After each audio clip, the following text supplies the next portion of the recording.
Now, Mike, you've been following CEOs around. I mean, this is the presentations season for CEOs. What's the mood like? Well, it's subdued, I guess, but now is the period, the last period where they can talk to their shareholders before they go into lockdown mode from sort of sometime in June. So there are a lot of presentations going on, and AGL, for example, ran an investor tour to Loy Yang on Thursday.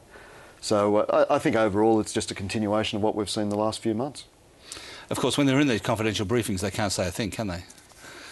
They don't tell you a thing, right? They don't tell I you think anything. the presentations are mostly put on websites. Oh, are they right? And as they should be. And it always amazes me that they don't put up the verbal. And some of the companies do, but that's what they should be doing. And if they happen to make a mistake and say something that they shouldn't say, do not pass go, straight to jail. It's quite dangerous what the CEOs actually do at these things when the doors are shut.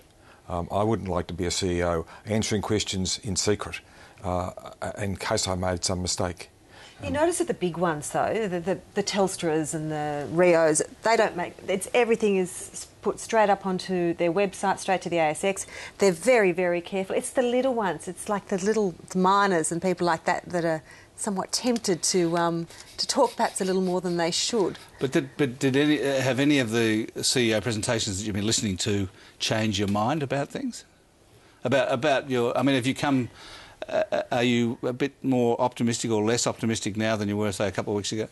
No, about the same. But I know others have thought that... in fact, I heard one well-known strategist tell me, he told me last week, he thought the resources boom was over, definitely over, after listening to a whole bunch of resource-type companies present. I didn't walk away with that same feeling, but he certainly was pretty adamant that that was the case.